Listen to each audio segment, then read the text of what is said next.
Hello students, आज हम next chapter पढ़ेंगे गति और गति के समीकरण।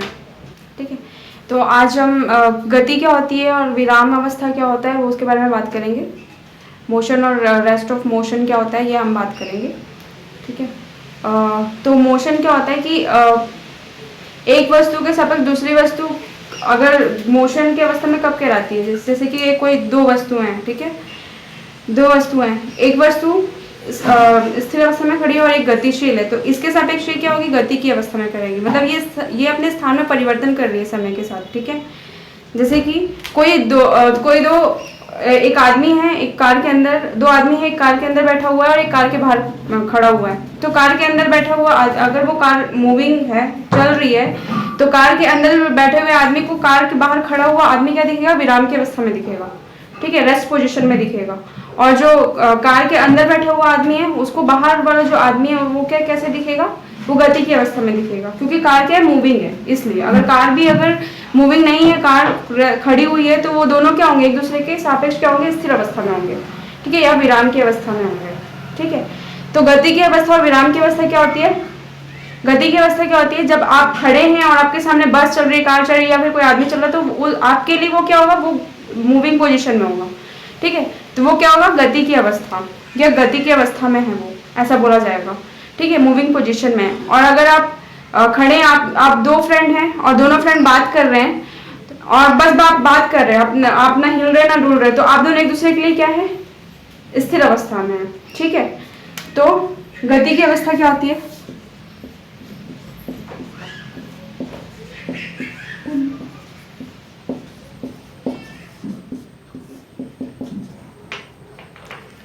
गति की अवस्था क्या होती है, जब एक वस्तु, मान लो ये दोनों वस्तु हैं, एक वस्तु दूसरी वस्तु के सापेक्ष स्थान में परिवर्तन, मतलब ये स्थिर खड़ी हुई है, ये वाली वस्तु स्थिर खड़ी हुई है और ये वाली वस्तु क्या है, ये ऐसे ऐसे ऐसे मूव कर रही है, मतलब इसके पोजीशन में ये क्या है, मूविंग कंडीशन में। ठीक है, गति की अवस्था में। ठीक है, और इसके सापेक्ष में ये क्या है, स्थिर अवस्था में, ये मूव कर रहा है, पर ये देख रहा है कि ये तो खड़ा हुआ है, ये तो यहीं पे खड़ा हुआ है, तो ये क्या है, इसके लिए क्या है, इसके लिए ये क्या है, मूविंग पोजीशन में, और इसके लिए ये क्या है, रेस्ट पोजीशन में। ठीक है, और ये क्या हो रहा है, समय के साथ अपने स्थान में पड़ता है। पहले ये यहाँ था, मान लो कि एक मिनट में यहाँ था, दूसरे मिनट में यहाँ गया, तीसरे मिनट में यहाँ गया, चौथे मिनट में यहाँ गया। ठीक है, मतलब समय के साथ अपने स्थान में क्या कर रहे हैं, परिवर्तन कर रहे हैं, तो इसको क्या बोलेंगे, गति की अवस्था। ठीक है, इसको कैसे लिखेंगे,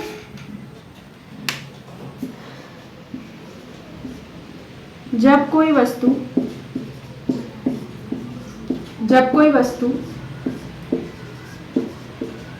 दूसरी वस्तु के सापेक्ष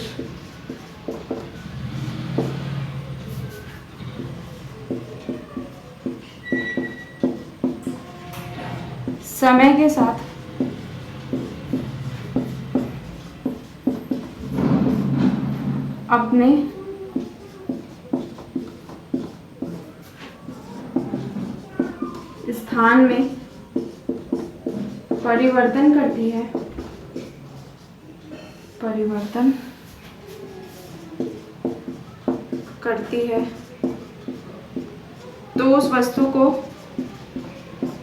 परिवर्तन करती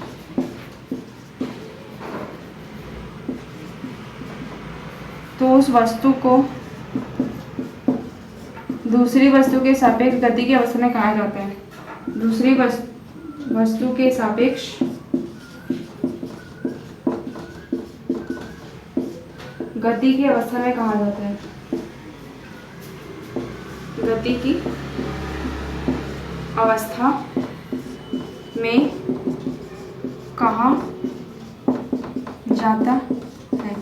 ठीक है, जब कोई वस्तु दूसरी वस्तु के सापेक्ष समय के साथ अपने स्थान में परिवर्तन करती है, तो उस वस्तु को दूसरी वस्तु के सापेक्ष क्या कहा जाता है, गति की अवस्था में। ठीक है, मान लो कि ये दो लड़के हैं। ठीक है, ठीक, ये यहीं पे खड़े हो रहे हैं, ये खड़े होकर ये आम खा रहा है, ठीक है, ये आम खा रहा है, और ये क्या कर रहा है, ये साइकिल चला रहा है। ठीक है, ये साइकिल चला रहा है, कुछ भी, ये साइकिल चला रहा है। ठीक, तो ये क्या है, खड़े होकर आम खा रहा है, मतलब ये क्या हो गया, इस लड़के के लिए ये लड़का क्या हो गया, स्थिर अवस्था में हो गया, वो चुपचाप खड़े होकर, शांत खड़े होकर वहीं पे खड़ा हुआ है और आम खा रहा है। ठीक है, और ये वाला लड़का क्या हो गया, इस लड़के के सापेक्ष क्या हो गया, ये मूविंग पोजीशन में हो गया, मतलब वो साइकिल चलाते हुए जा रहा है। ठीक है, तो ये वाला क्या हो गया, इस लड़के के लिए ये वाला क्या होगा, गति की अवस्था में हो गया, ये गति की अवस्था मतलब मूविंग पोजीशन में, मूविंग पोजीशन में, ठीक है। और इस लड़के के लिए ये क्या हो गया, रेस्ट पोजीशन में, रेस्ट पोजीशन में या फिर विराम अवस्था में, ठीक है। ठीक, तो एक खड़ा हुआ है, एक जा रहा है, या फिर दोनों खड़े, अगर दोनों खड़े हुए हैं तो दोनों एक दूसरे के लिए क्या है, विराम की अवस्था में, और अगर दोनों मूविंग है तो दोनों एक दूसरे के लिए क्या है, मूविंग मतलब गति की अवस्था में, ठीक है। तो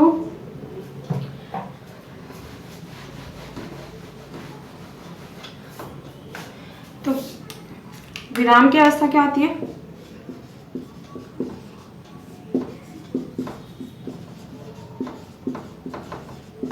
रेस्ट पोजीशन,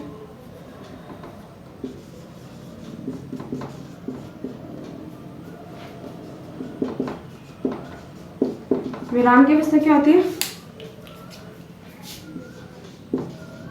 जब कोई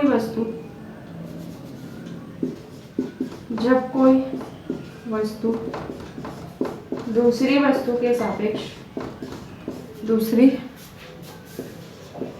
के सापेक्ष समय के साथ अपने स्थान में परिवर्तन नहीं करती है, अपने स्थान में परिवर्तन नहीं करती है, तो उस वस्तु को दूसरी वस्तु के सापेक्ष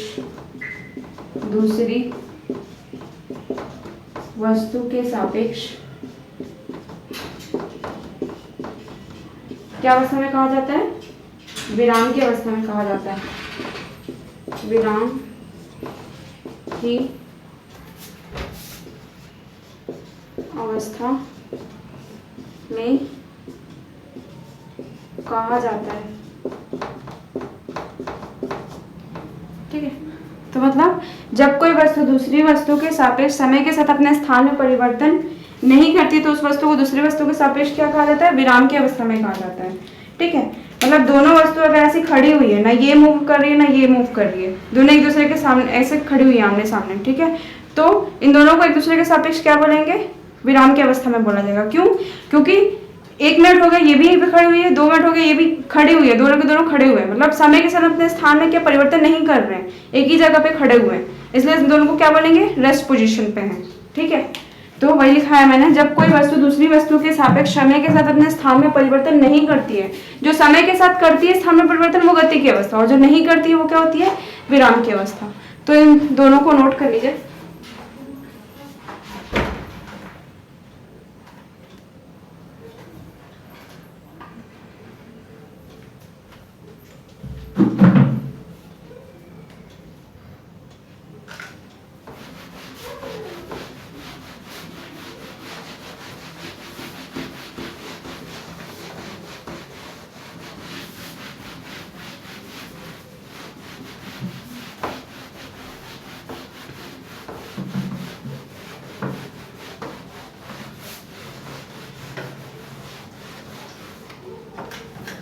इसका एग्जाम्पल क्या होगा, इसका एग्जाम्पल होगा,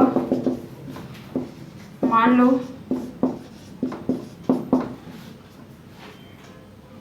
लो एक कार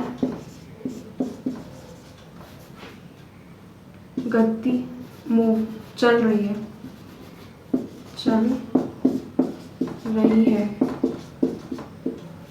उसमें बैठा व्यक्ति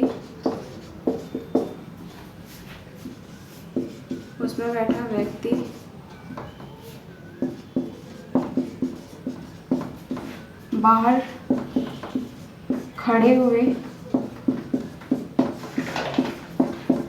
व्यक्ति के लिए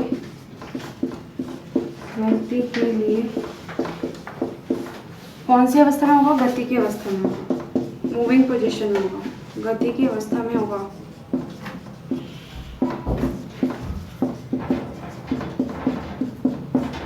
मूविंग पोजीशन,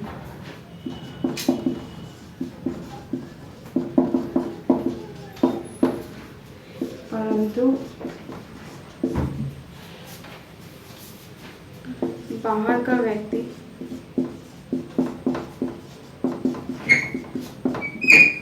अंदर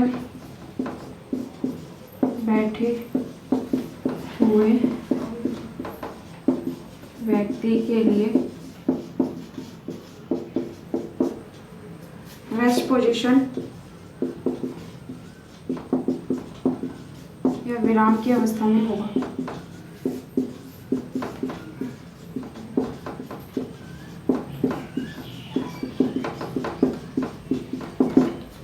ठीक है, तो क्या होगा, मान लो एक कार चल रही है, उसमें बैठा व्यक्ति बाहर खड़े हुए व्यक्ति के लिए क्या होगा, गति की अवस्था में होगा। ठीक है, और परंतु बाहर का व्यक्ति अंदर बैठे हुए व्यक्ति के लिए क्या होगा, रेस्पिरेशन में होगा। मान लो कि एक कार चल रही है और एक लड़का खड़ा हुआ है और ये कार है, ये कार के अंदर एक आदमी बैठा हुआ है।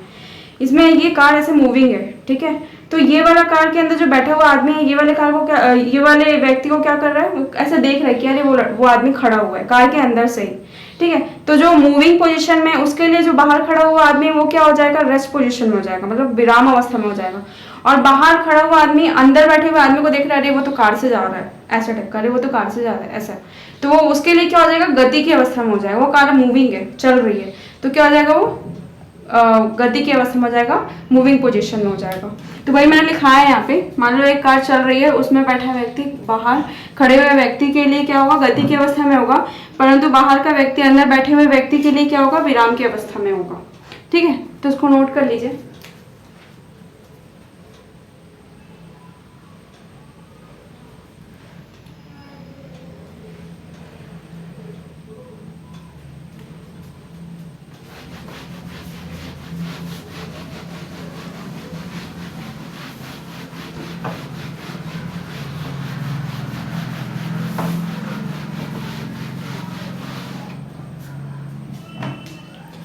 दूरी क्या होता है, दूरी,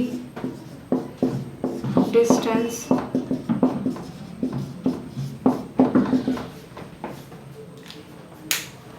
किसी वस्तु द्वारा तय की गई वास्तविक मार्ग की लंबाई उस वस्तु की क्या कहलाती है, दूरी कहलाती है। कैसे, अगर आप यहाँ पे खड़े हुए हैं और आपको आपके 1 किलोमीटर में कोई शॉप है जिसमें आपको सामान लेना है, तो आप अपने घर पे हैं और 1 किलोमीटर पे कोई शॉप है। ठीक है, तो अपने घर से निकलते हैं, उस शॉप से शॉप में जाते हैं, 1 किलोमीटर की दूरी पे जो आपके घर से जाते हैं, फिर वहां से सामान उठाते हैं, फिर वापस लेके अपने घर में आते हैं।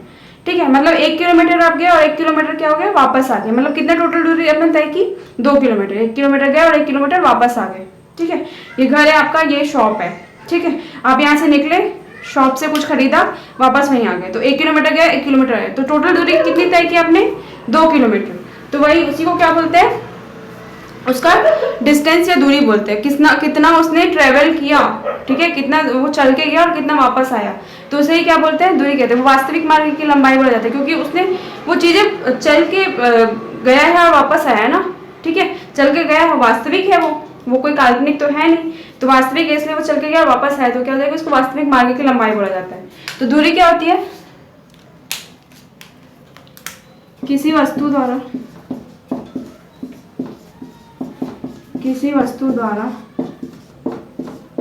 तय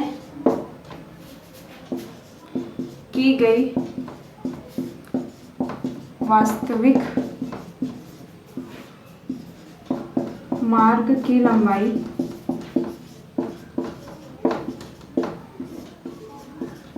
उस वस्तु की दूरी या डिस्टेंस कहलाती है। ठीक है, किसी वस्तु द्वारा तय की गई कौन सी लंबाई, वास्तविक मार्ग की लंबाई उस वस्तु को क्या कहलाती है, दूरी कहलाती है। मान लो एक व्यक्ति है, ठीक है, ये उसका घर है, घर पे है, ठीक, ये शॉप है कोई सी, ये कोई सी शॉप है। ठीक, तो क्या किया, यहाँ से यहाँ तक का डिस्टेंस कितना है, 1 किलोमीटर। ये यहाँ से गया, ठीक है, ये जा रहा है ऐसे से, फिर वापस यहाँ से शॉप से कुछ लिया और वापस आ गया। ठीक है, तो टोटल 1 किलोमीटर गया और 1 किलोमीटर वापस आ गया, तो टोटल इसने कितनी दूरी तय की, टोटल तय की गई दूरी कितनी है, 2 किलोमीटर। ठीक है, तो 2 किलोमीटर क्या होगी, उसकी दूरी होगी, कितना गया और कितना वापस आया। ठीक, तो किसी वस्तु द्वारा तय की गई वास्तविक मार्ग की लंबाई उसका क्या कहलाती है? दूरी कहलाती है। इसको नोट कर लीजिए।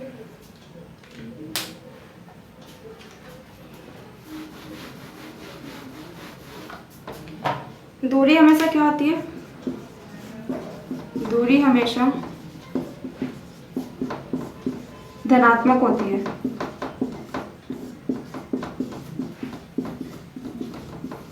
धनात्मक होती है मतलब, और जितना भी दूर ट्रेवल किए, वो शॉप तक गया वापस आया, मतलब 1 किलोमीटर गया 1 किलोमीटर आया, तो दोनों को मैं ऐड कर लूँ तब तो मेरे को 2 किलोमीटर मिल रहा है ना। ठीक है, दोनों को मैं ऐड करती हूँ 2 किलोमीटर मिल रहा है मुझे। मतलब कितना भी दूरी चल दे कोई इंसान तो उसको सबको ऐड किया जाता है। दूरी हमेशा धनात्मक होती है, ऋणात्मक नहीं होती है।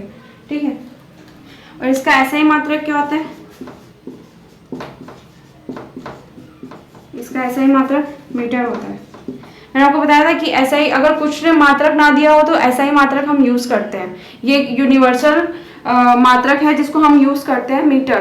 ठीक है, यहाँ पे किलोमीटर कुछ भी यूज कर सकते हैं, पर हमको कुछ बोला नहीं गया था, हम ऐसा ही मात्रक यूज करते हैं, मीटर। ठीक है, और इसकी विमा क्या होती है?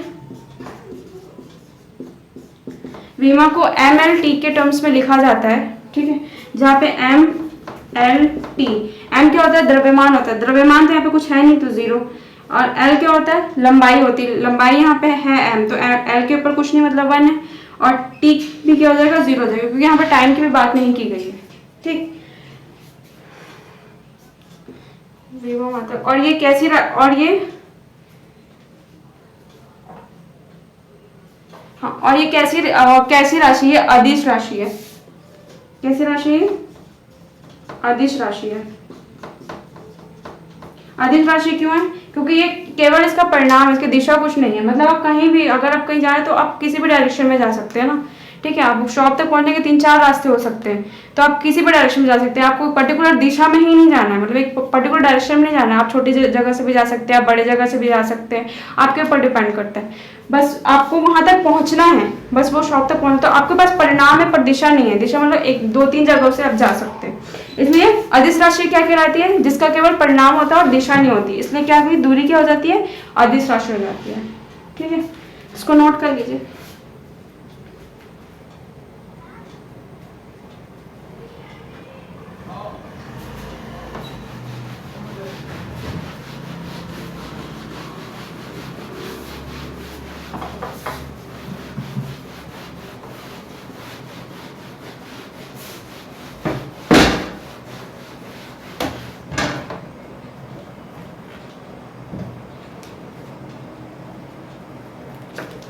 विस्थापन क्या होता है? विस्थापन, डिस्प्लेसमेंट।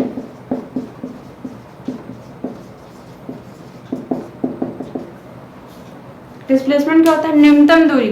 किसी वस्तु द्वारा तय की गई न्यूनतम दूरी, उस वस्तु का क्या कहलाता है? विस्थापन कहलाता है। ठीक है, न्यूनतम दूरी मतलब मैं आपको बताया कि एक आदमी है, वो शॉप तक जा रहा है, 1 किलोमीटर उसका डिस्टेंस है। ठीक है, फिर वापस आ रहा है 2 किलोमीटर, तो मतलब वो शॉप तक पहुंचने के 2-3 रास्ते हो सकते हैं ना, मतलब होते हैं। तो 2-3 रास्ते में वो जो सबसे छोटा रास्ता जब वो तय करेगा तो वो उसका क्या हो जाएगा? विस्थापन हो जाएगा।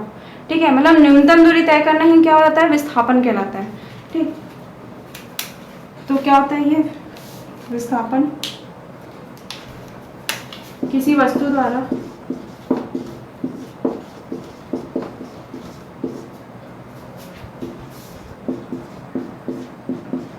तय की गई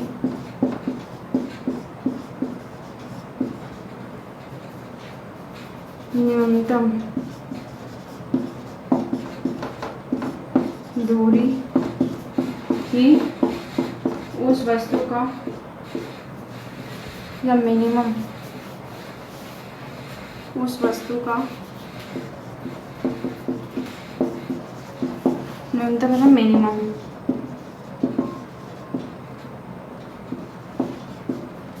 उस वस्तु का विस्थापन कहलाती है। विस्थापन कहलाता है। ठीक है, किसी वस्तु द्वारा तय की गई न्यूनतम दूरी उस वस्तु का क्या कहलाती है? विस्थापन कहलाती है। और ये कैसी है? ये धनात्मक, ऋणात्मक, शून्य तीनों होती है।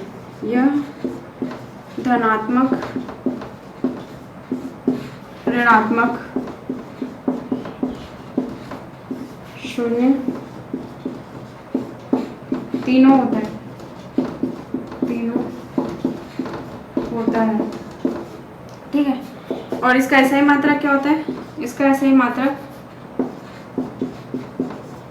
भी मीटर होता है, ठीक। और इसकी विमा क्या होती है, क्योंकि इसका ऐसा ही मात्रक मीटर क्यों होता है, क्योंकि ये भी तो दूरी है ना, इसमें भी तो हम दूरी ही तय कर रहे हैं, दूरी को हमेशा मीटर से नापा जाता है, इसमें हम न्यूनतम दूरी तय कर रहे हैं इसलिए उसको विस्थापन बोल दिया, ठीक है। तो इसका ऐसा ही मात्रक क्या हो जाएगा, मीटर हो जाएगा। विमा क्या हो जाती है इसकी, m की पावर 0 l t की पावर 0, ठीक। और ये क्या है, ये सदिश राशि है, सदिश राशि। सदिश राशि बोलने का मतलब इसका परिणाम और दिशा दोनों होता है, ठीक।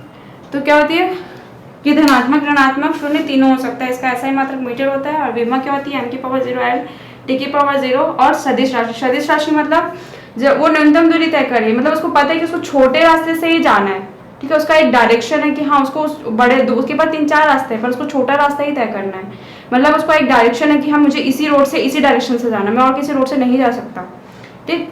तो उसका परिणाम भी उसको पता चला कि 1 किलोमीटर की डिस्टेंस है और मुझे इसी रोड को फॉलो करते हुए जाना है, तो वो क्या कैसे हो जाएगी, एक सदिश राशि हो जाएगी, ठीक है। तो विस्थापन क्या एक सदिश राशि है और इसका मात्रक क्या होता है, मीटर होता है, ठीक। और ये धनात्मक ऋणात्मक शून्य तीनों होती है। जैसे क्या होता है, दूरी में क्या होता है, हमेशा धनात्मक होता है, वो मतलब वो जा रहा है आ रहा है, तो क्या होता है, दोनों जाने आने का डिस्टेंस दोनों को प्लस कर देते, तो मतलब अगर 1 किलोमीटर जा रहा है 1 किलोमीटर आ रहा है तो दोनों का कितना हो जाएगा, 2 किलोमीटर। यहाँ भी क्या होता है, जब जा रहा है तो धनात्मक लेते हैं और जब वापस आ रहा है तो ऋणात्मक उसको माना जाता है, ठीक है। जैसे कि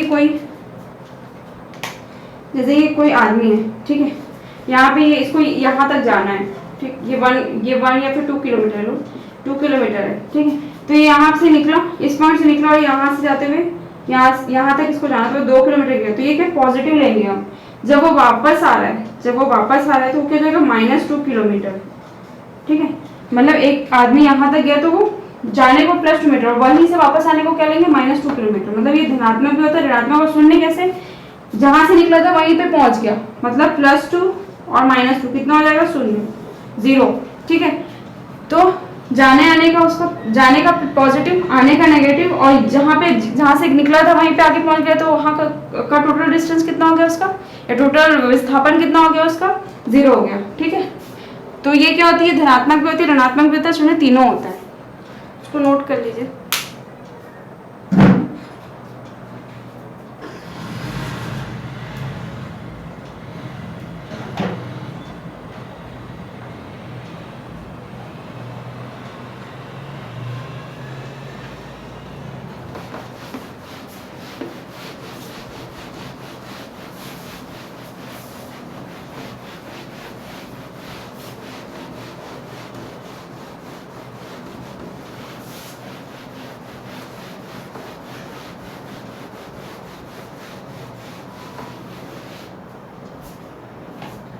मैं इसको लिखा देती हूँ।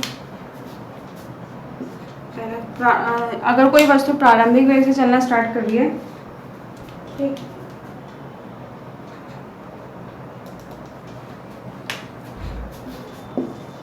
यदि कोई वस्तु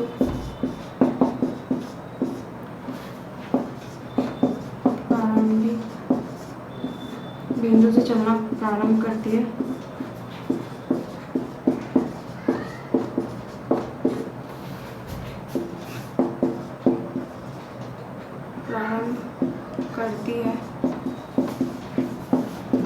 तथा पुनः प्रारंभिक बिंदु पर आ जाती है, प्रारंभिक बिंदु पर आ जाती है, तो उस वस्तु का विस्थापन क्या हो जाएगा, 0 हो जाएगा, विस्थापन 0 या 0 हो जाएगा, 0 और 0 हो जाएगा। क्या लिखा है मैंने, जब कोई वस्तु प्रारंभिक बिंदु से चलना प्रारंभ करती है तथा पुनः अपने प्रारंभिक बिंदु पर वापस आ जाती है, मतलब यहाँ से चलना को ये वाले इस पॉइंट से और ये वाले पॉइंट तक, यहाँ से चलना प्रारंभ की, यहाँ तक गई, फिर वहीं पे वापस आ गई, मतलब मान लो कुछ मीटर x मीटर वो चली, फिर वापस x किलोमीटर वापस आ गई, तो इस बिंदु पर अगर पूछे इस बिंदु पर विस्थापन कितना होगा तो कितना होगा, ये तो जाने को पॉजिटिव लेंगे और आने को क्या लेंगे, नेगेटिव लेंगे। तो यहाँ पे जब पहुंचे तो इसका विस्थापन क्या हो जाएगा, x प्लस एक्स और माइनस एक्स, कितना हो जाएगा 0। तो इस वस्तु का विस्थापन क्या हो जाएगा, 0 हो जाएगा। तो वही मैंने लिखा है, जब कोई वस्तु प्रारंभिक बिंदु से चलना प्रारंभ करती है और पुनः प्रारंभिक बिंदु पर वापस आ जाती है, ठीक है, तो उस वस्तु का विस्थापन क्या हो जाता है, 0 हो जाता है। ठीक,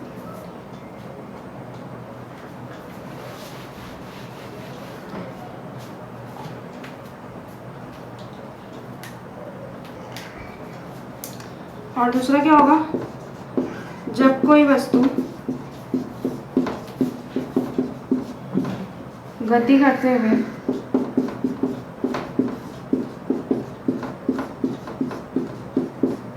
अपने प्रारंभिक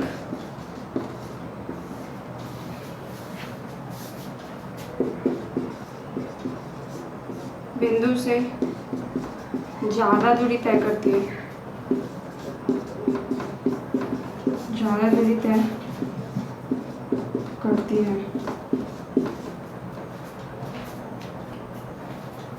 वापस आते समय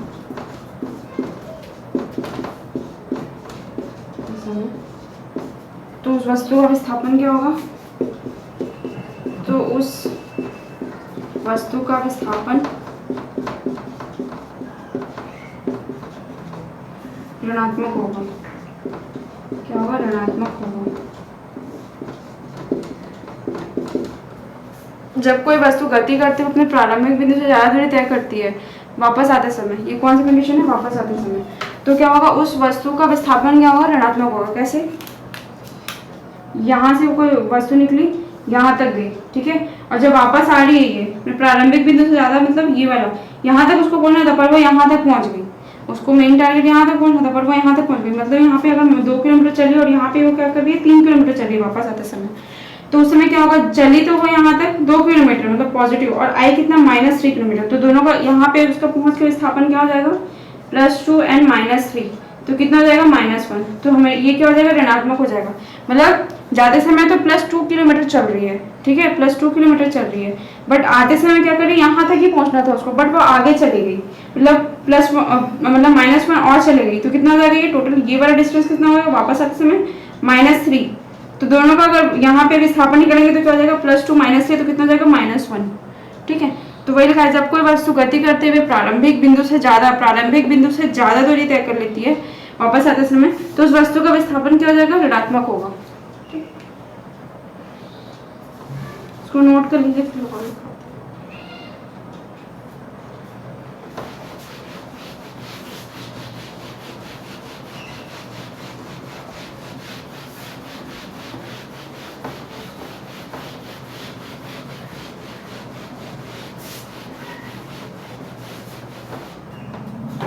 थर्ड वन क्या था, जब कोई वस्तु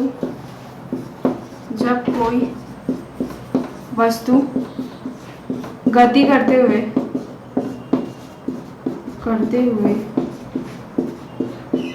प्रारंभिक बिंदु से कम दूरी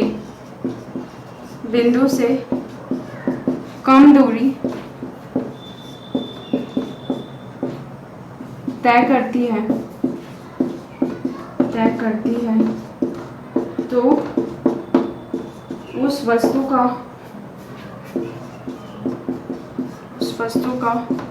विस्थापन क्या हो जाएगा, धनात्मक हो जाएगा। विस्थापन धनात्मक होता है। क्या होता है, धनात्मक होता है। क्या लिखा है मैंने, जब कोई वस्तु गति करते हुए प्रारंभिक बिंदु से कम दूरी तय करती है, ये कौन सी कंडीशन है, वापस आने की, ठीक है, वापस आते समय, ठीक है, वापस आते समय, तो उस वस्तु का विस्थापन क्या होगा, धनात्मक होगा। मान लो ये दो वस्तु, यहाँ से कोई वस्तु निकली यहाँ तक गई, ठीक है, ये 3 किलोमीटर है, और वापस आते समय बस उसने यहाँ तक ही बस गई, ठीक है, मतलब 2 किलोमीटर ही चली वो, तो ये क्या होगा, +3 और ये हो जाएगा -2। तो यहाँ पे उसका टोटल, यहाँ पे कितना हो जाएगा, उसका विस्थापन कितना हो जाएगा, टोटल विस्थापन होगा +3 - 2 इक्वल टू क्या हो जाएगा 1, जो कि क्या है, धनात्मक है। तो यदि कोई वस्तु गति करते हुए प्रारंभिक बिंदु से कम दूरी तय करती है, प्रारंभिक बिंदु से कम दूरी तय करी, जा तो 3 किलोमीटर रही है, वो बस 2 किलोमीटर रही है, जब वापस आते तो नेगेटिव साइन लगता है, जाते तो पॉजिटिव साइन लगता है, ठीक है। तो प्रारंभिक बिंदु से कम दूरी तय कर रही है वापस आते समय, तो -2 ही तय कर रही है, तो टोटल इसका विस्थापन कितना हो जाएगा, +3 -2 मतलब कितना हो जाएगा, +1। +1 मतलब क्या हो जाएगा, यहाँ पे विस्थापन धनात्मक, इसलिए मैंने बोला कि विस्थापन क्या होता है, धनात्मक, ऋणात्मक, शून्य तीनों होता है, और दूरी क्या होती है, केवल धनात्मक होती है, उसमें कोई वापस आते समय उसमें कोई नेगेटिव साइन नहीं लगता, उसमें पॉजिटिव ही साइन लगता है, पर विस्थापन में क्या होता है, नेगेटिव साइन लगता है, ठीक है। तो उसको नोट कर लीजिए।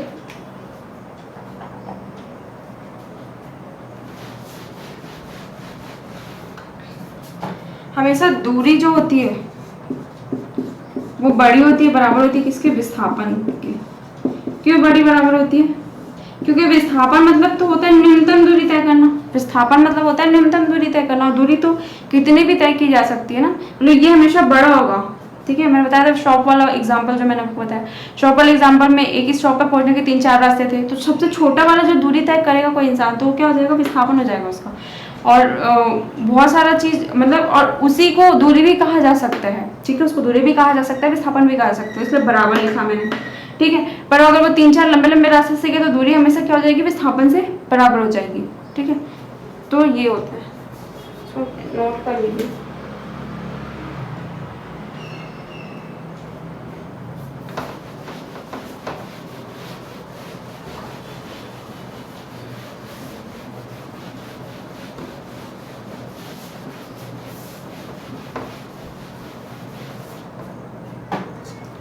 वृत्तीय गति में,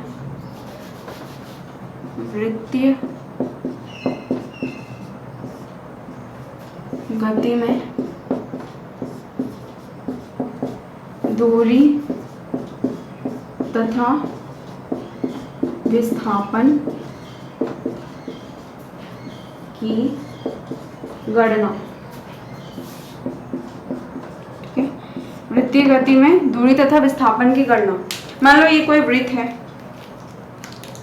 ये कोई वृत्त है, ठीक है, जिसकी त्रिज्या क्या है, जिसकी त्रिज्या r है, ठीक। मान लो ये कोई वृत्त है जिसकी त्रिज्या क्या है, r है, तो वृत्ति, यहाँ पे कोई वस्तु है,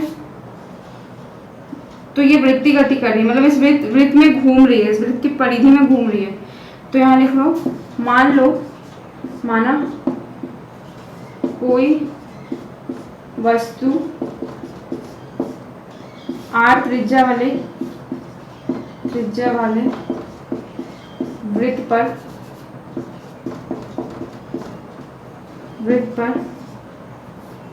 वृत्त की परिधि पर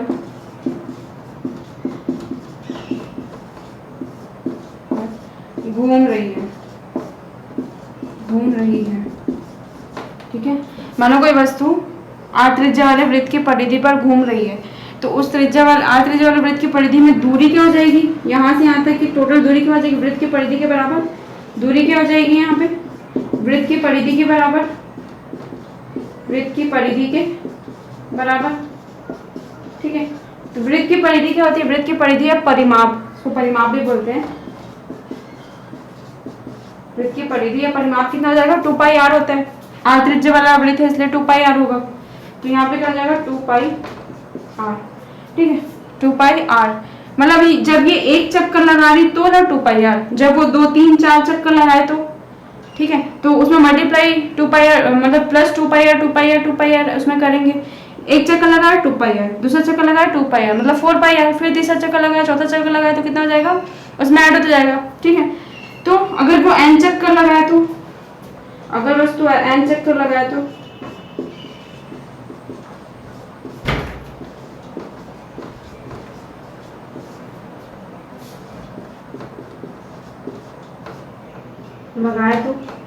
तो दूरी कितनी हो जाएगी, दूरी कितनी हो जाएगी, दूरी हो जाएगी 2πr इंटू n, और यहाँ पे n क्या है, n क्या चक्करों की संख्या, कितना चक्कर लगा रही है वो, ठीक है। तो माना कोई r त्रिज्या का वृत्त है जिसकी परिधि पे क्या हो रहा है, कोई वस्तु ऐसे मूव कर रही है, ठीक है। तो मूव कर रही है तो उसकी जो दूरी हो जाएगी, अगर वो एक चक्कर लगाती है तो वृत्त की परिधि के बराबर हो जाएगी। 2 चक्कर लगाएगी तो 2 + 2 2 बार वृत्त की परिधि के बराबर होगी। n चक्कर लगाएगी तो n बार, इसने मल्टीप्लाई n किया, मैंने मल्टीप्लाई n किया, प्लस n नहीं करेंगे, प्लस मल्टीप्लाई n क्यों करेंगे, क्योंकि वो 1 2 3 4 5 6 करके n तक जा रहा है तो उसमें मल्टीप्लाई n होता है, ठीक है। तो अगर वस्तु n चक्कर लगाती है तो दूरी क्या हो जाएगी 2πr × n, ठीक है।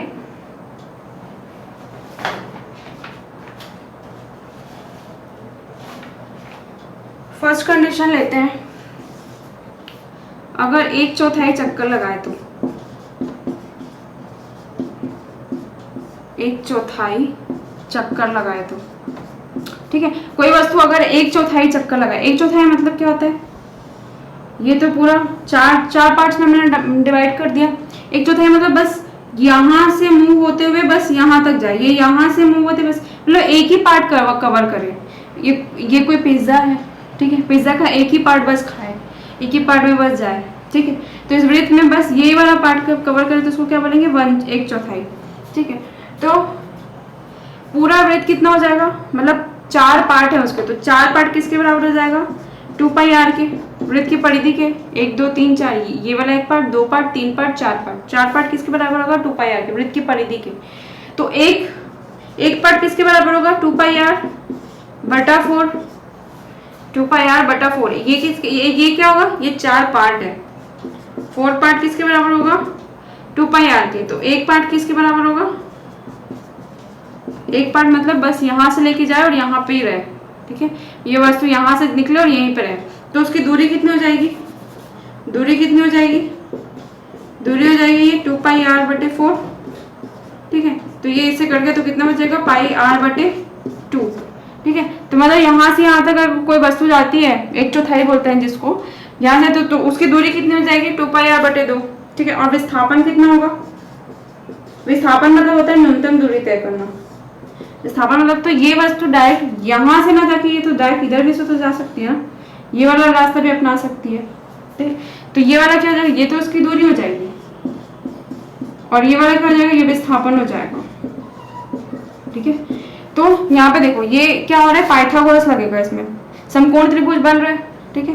पाइथागोरस लगेगा, ये 90 डिग्री है, ये भी आ रहा है, तो यहाँ पे पाइथागोरस लगेगा तो विस्थापन क्या हो जाएगा, विस्थापन हो जाएगा विस्थापन का स्क्वायर, विस्थापन कर्ण का स्क्वायर, ये तो होता है ना पाइथागोरस, क्या होता है कर्ण का स्क्वायर इक्वल्स टू लंब का स्क्वायर धन आधार का स्क्वायर, ये होता है।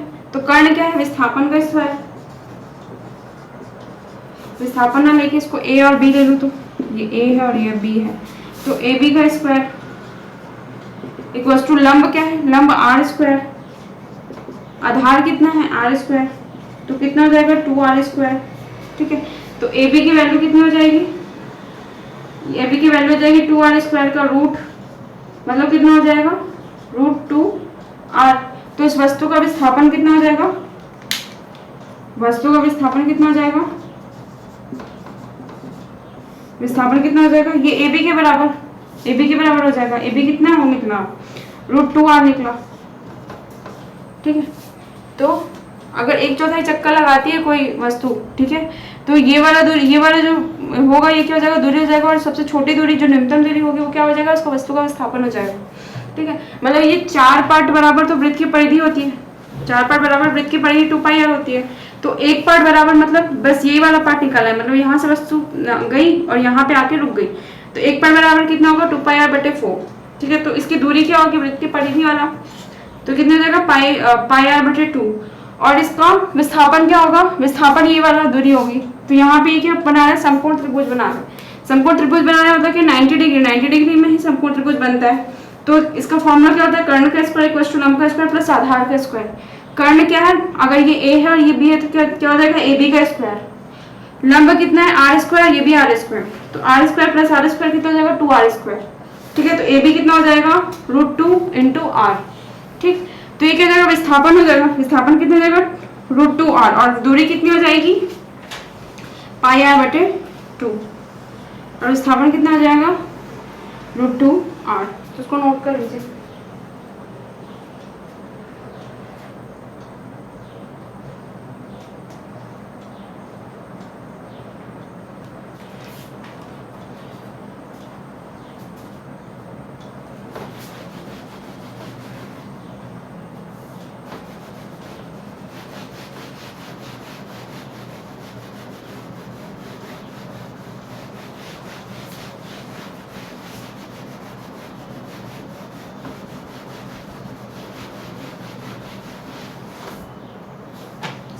अगर एक चौथाई चक्कर लगाए, वो एक चौथाई था, अगर आधा चक्कर लगाए, आधा चक्कर लगाए तो आधा चक्कर मतलब ये वृत्त है, ठीक है, और ये आर त्रिज्या का कोई वृत्त है, तो ये पॉइंट ए है और ये पॉइंट बी है, ठीक है, तो ये भी आर होगा, ये आर त्रिज्या का वृत्त है और ये भी आर है, ये भी त्रिज्या होगी, ये भी त्रिज्या होगी।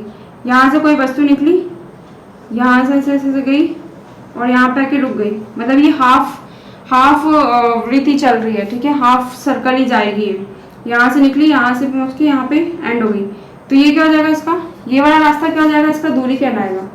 और विस्थापन क्या होता है, न्यूनतम दूरी तय करना, मतलब डायरेक्ट ये जो व्यास है इसके उसमें भी तो जा सकती है ना, ए बी ए से डायरेक्ट भी जा सकती है, सीधी रेखा में भी जा सकती है, तो ये वाला क्या कहलाएगा, विस्थापन कहलाएगा, ठीक है। तो हमको पता है कि वृत्त की परिधि कितनी होती है, वृत्त की परिधि होती है 2 पाई आर, अगर आर त्रिज्या का वृत्त है तो, ठीक है। वो क्या कर रही है, ये तो पूरा वृत्त की परिधि है, बट वो आधा ही वृत्त तय कर रहा है, मतलब पूरा यहाँ से निकल यहाँ जा रहा है, तो मतलब क्या जाएगा 2 पाई आर बटे 2, ठीक है, 2 पाई आर बटे 2, क्योंकि वो आधा तय कर रहा है इसलिए डिवाइड बाय 2, ये 2 से ये 2 कैसे, मतलब ये पाई आर, तो ये पाई आर क्या हो जाएगी, दूरी हो जाएगी, दूरी की वैल्यू क्या आ जाएगी, पाई आर, और विस्थापन क्या हो जाएगा, विस्थापन की वैल्यू क्या हो जाएगी, आर प्लस आर, मतलब 2r, ये वाला r और ये वाला r दोनों मिला के 2r, ठीक है। तो अगर आधा चक्कर लगाता है कोई वस्तु, यहाँ से निकल रहा है और यहाँ पे ऐसे करके जाके यहाँ पे रुक जा रहा है, तो इसकी दूरी कितनी हो जाएगी, दूरी हो जाएगी वृत्त की परिधि का आधा, 2 पाई आर डिवाइड बाई 2 मतलब पाई आर, और विस्थापन कितना हो जाएगा इसका, वृत्त के व्यास के बराबर, ए बी के बराबर, ठीक है, तो कितना हो जाएगा, R plus R equal to 2r के बराबर, ठीक, आधा चक्कर, तो इसको नोट कर लीजिए।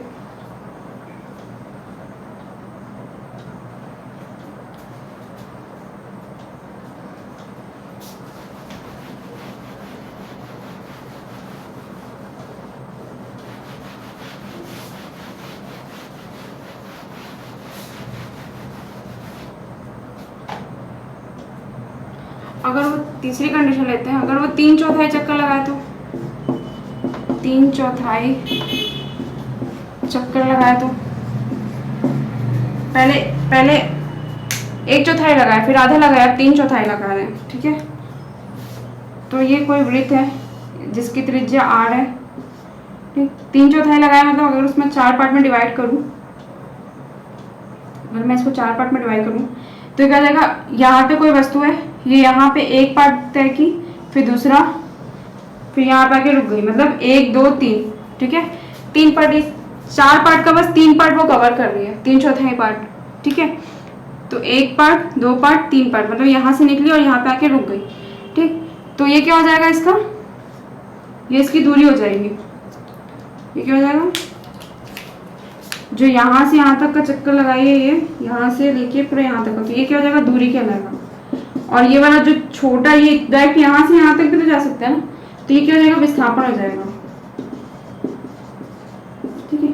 तो ये यहाँ से निकला और यहाँ पे रुक गया, मतलब ये क्या हो जाएगी इसकी दूरी, और ये छोटा डिस्टेंस ट्रेवल के न्यूनतम दूरी तय किया, वो उसका विस्थापन। अब मेरे को पता है कि वृत्त की परिधि क्या होती है, 2 पाई आर, ठीक है, मतलब 4 पार्ट बराबर 2 पाई आर, 4 पार्ट मतलब एक पार्ट ये, 2 3 4, टोटल कितना आएगा 2 पाई आर। अब मुझे क्या चाहिए, बस 3 पार्ट की वैल्यू, मतलब तो 3 पार्ट की वैल्यू कितनी हो जाएगी, तो एक पार्ट कितना हो जाएगा इसका, एक पार्ट हो जाएगा 2 पाई आर बटा 4। और मेरे को बस 3 पार्ट कवर की हूँ ना मैं, 3 पार्ट ये वस्तु को कवर किया है, यहाँ से यहाँ से यहाँ से, मतलब 3 पार्ट बराबर कितना हो जाएगा, 2 पाई आर बटा 4 इंटू 3, ठीक है। तो कितना हो जाएगा इसका, दूरी कितना, दूरी की वैल्यू कितनी आ जाएगी, दूरी की वैल्यू आ जाएगी 3 pi r by 2, 3 pi r by 2, मतलब यहाँ से लेके यहाँ तक का कवर करने का कितना दूरी हो जाएगा इसका, 2 पाई आर बाई 2। और इसका विस्थापन कितना हो जाएगा, विस्थापन फिर यहाँ पे पाइथागोरस लगेगा क्योंकि 90 डिग्री बना रहा है, ठीक है। तो कर्ण का स्क्वायर इक्वल टू लंब का स्क्वायर देन आधार का स्क्वायर, यही होता है। तो लंब कितना हो जाएगा इसका, r का स्क्वायर, अगर ये a है और ये b है तो कर्ण कितना हो जाएगा, ab का स्क्वायर, आर का स्क्वायर, हर कितना हो जाएगा आर स्क्वायर, तो कितना हो जाएगा 2r²। तो ए बी की वैल्यू कितनी आ जाएगी, ए बी की वैल्यू आ जाएगी √2r।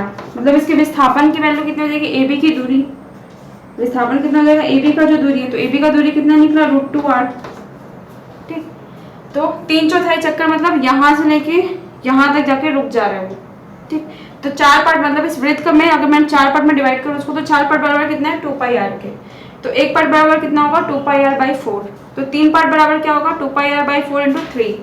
ठीक है, और ये 2 से 4 कटा तो कितना हो जाएगा, ये उसकी दूरी कितनी हो जाएगी 3πr/2। विस्थापन कितना हो जाएगा, विस्थापन मतलब ए से बी तक की दूरी। ठीक है, तो कितना हो जाएगा ये √2r। √2r कैसे निकाला मैंने, यहाँ पे पाइथागोरस लगाया। पाइथागोरस क्या होगा, ए बी का स्क्वायर इक्वल टू आर का स्क्वायर प्लस आर का स्क्वायर, कर्ण का स्क्वायर इक्वल टू लंब का स्क्वायर प्लस आधार का स्क्वायर। तो ए बी कितना हो जाएगा, रूट इसका रूट हो जाएगा √2r²। तो ए बी की वैल्यू कितनी निकली √2r। ये क्या है, ये विस्थापन की वैल्यू है √2r। ठीक है, तो इसको नोट कर लीजिए।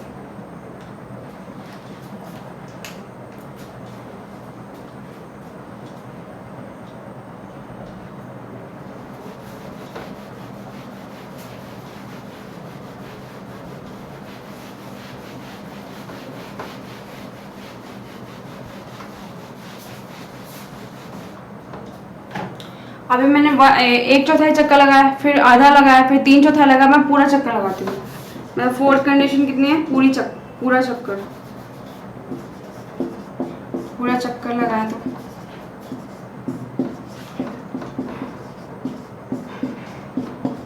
तो ये कोई वृत्त है, ठीक है, r त्रिज्या का, और यहाँ से कोई वस्तु ऐसे जा रही है, ठीक, और फिर वहीं पे आ जा रही है। तो इसका जो दूरी हो जाएगा वो क्या हो जाएगा, दूरी बराबर होगा वृत्त की परिधि के, या परिमाप के। ठीक है, कितना होता है वो 2πr। ठीक, वृत्त की परिधि कितनी होती है 2πr। ठीक, और इसका विस्थापन क्या हो जाएगा, देखो ये वस्तु यहाँ से निकली है और यहीं पे पहुंच गई, जहां से निकली वहीं पे पहुंच गई। तो जो वस्तु प्रारंभिक बिंदु से स्टार्ट किया और वही प्रारंभिक बिंदु पर वापस आए, तो उस वस्तु का विस्थापन क्या हो जाता है, 0 हो जाता है। तो विस्थापन कितना हो जाएगा इसका, विस्थापन 0 हो जाएगा, 0 हो जाएगा। ठीक है, तो अगर ये वस्तु यहाँ पूर्ण चक्कर लगाए, मतलब पूरा एक चक्कर लगाए, तो इस वस्तु का जो दूरी हो जाएगा वो क्या हो जाएगा, दूरी हो जाएगा इसका वृत्त की परिधि के बराबर 2πr। और विस्थापन क्या हो जाएगा 0। 0 क्यों होगा, क्योंकि जहां से निकली वहीं पर वापस आ गई, तो उस वस्तु का विस्थापन क्या हो जाएगा, 0 हो जाएगा। इसको नोट कर लीजिए।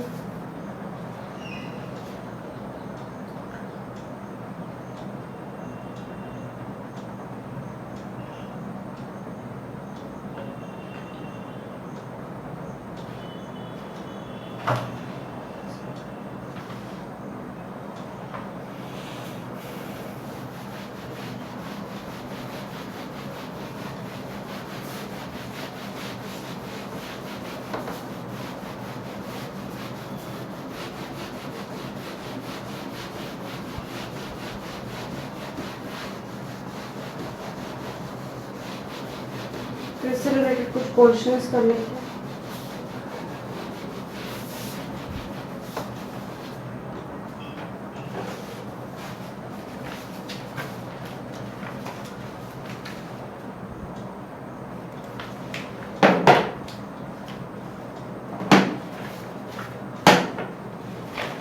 क्वेश्चन करते हैं।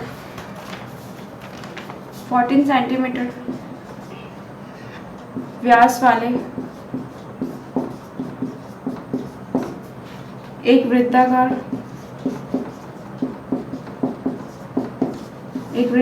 पथ पर गति करते हुए एक वस्तु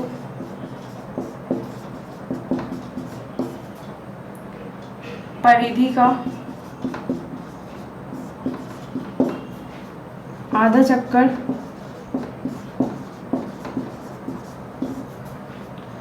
पूरा करता है, तो वस्तु द्वारा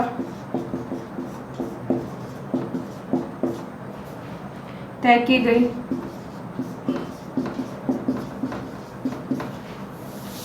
कुल दूरी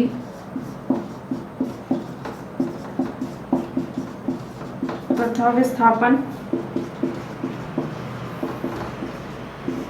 का अनुपात क्या होगा?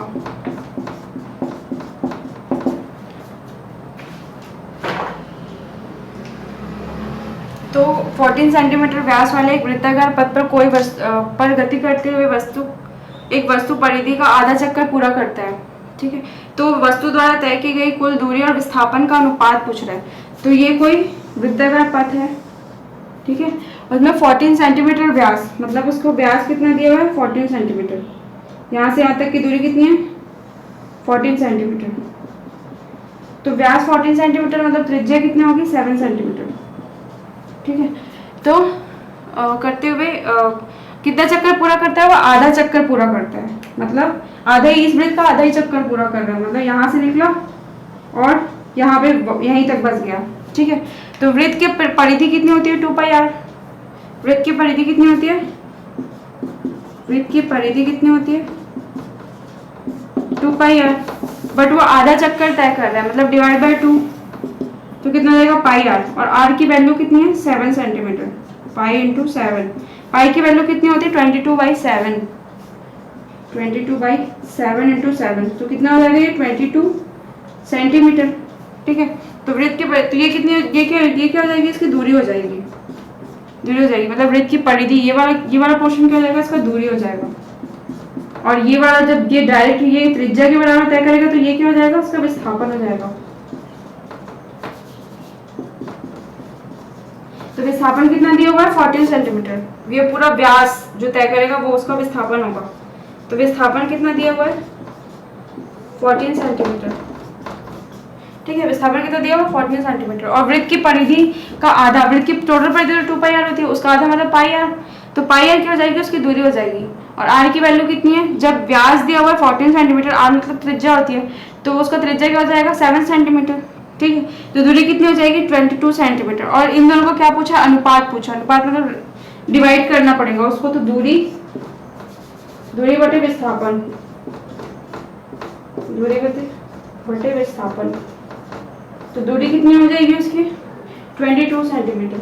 और विस्थापन कितना हो जाएगा? 14, तो इसका अनुपात कितना हो जाएगा? 200 to 270 जब 40, तो 11/7, 11/7 क्या हो जाएगा? अनुपात हो जाएगा किसका? दूरी और विस्थापन का।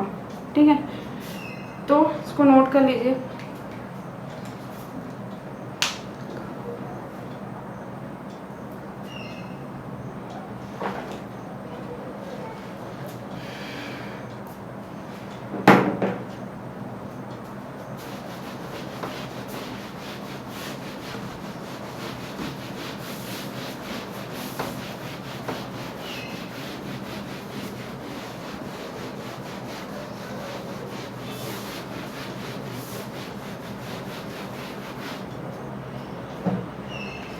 एक और क्वेश्चन करते हैं। एक लड़का एक गेंद को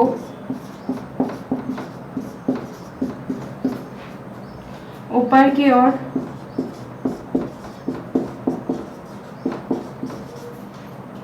फेंकता है,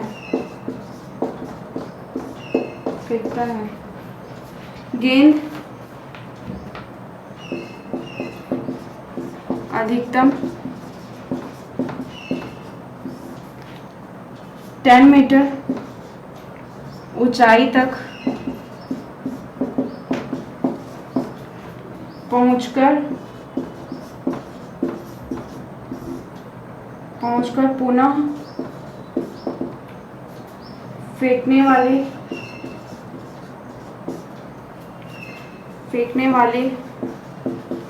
के हाथ में आ जाता है,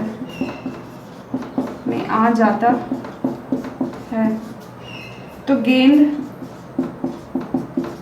गेंद द्वारा तय की गई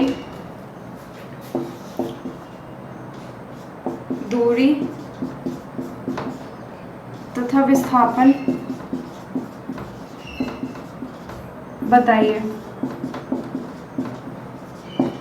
ठीक है, तो ये क्या हो जाएगा, एक लड़का है वो क्या कर रहा है, गेंद को ऊपर की ओर फेंक रहा है और गेंद क्या कर रहा है 10 मीटर की दूरी तय करता है और वो नीचे आता है, फिर 10 मीटर ऊपर जाता है और 10 फिर उसके बाद नीचे आता है और उसके हाथ में आता है 10 मीटर। ठीक है, तो अधिकतम दूरी 10 मीटर की ऊंचाई तक पहुंचकर पुनः फेंकने वाले के हाथ में आ जाता है। ठीक, तो गेंद द्वारा तय की गई दूरी और विस्थापन बताना है। मान लो लड़का है, ये कोई गेंद ऊपर की ओर फेंका, ठीक है, ये इसके हाथ में कोई गेंद था, ये ऊपर की ओर फेंका, तो ये 10 मीटर की ऊंचाई तक गया, फिर वापस वो क्या कर रहा है 10 मीटर वापस उसके हाथ में आ जा रहा है। ठीक है, उसके हाथ में आ जा रहा है, मतलब टोटल इसने कितना दूरी तय किया। दूरी हमेशा धनात्मक होती है, वो एक मैक्सिमम ऊंचाई तक गया, वापस आया तो दोनों को क्या करेंगे, ऐड करेंगे, क्योंकि दोनों धनात्मक होता है। दूरी क्या होती है, धनात्मक होती है। तो 10 मीटर ऊपर गया और 10 मीटर नीचे आया, उसके हाथ में आया 10 मीटर नीचे आया, तो टोटल कितना हो जाएगा 20 मीटर। दूरी कितनी हो जाएगी 20 मीटर, और विस्थापन कितना हो जाएगा 10 किलोमीटर ऊपर गया मतलब +10, और 10 किलोमीटर नीचे उसके हाथ में आ रहा है मतलब -10। मतलब जिस पॉइंट से वो गेंद को ऊपर फेंका गया और उसी पॉइंट पे वो वापस आ जा रहा है, तो ऊपर गया तो +10 और नीचे आया तो -10, तो टोटल कितना हो जाएगा 0 मीटर। तो कोई अगर लड़का ऊपर 10 मीटर फेंक रहा है तो और फिर बॉल उसके हाथ में आ रही है तो उसकी दूरी कितनी हो जाएगी 10 + 10 20 मीटर, और विस्थापन कितना हो जाएगा 0 मीटर। ठीक है, विस्थापन क्या होता है, धनात्मक ऋणात्मक शून्य तीनों होता है, और जब वो एक पर्टिकुलर डिस्टेंस ट्रेवल कर रहा है तो क्या हो जाएगा प्लस, और जब वापस उसी डायरेक्शन में वापस आता है तो माइनस होता है उसका डायरेक्ट, तो प्लस और माइनस कितना हो जाएगा 0 मीटर। ठीक है, तो दूरी कितनी हो जाएगी 20 और विस्थापन कितना हो जाएगा 0 मीटर। इसको नोट कर लीजिए।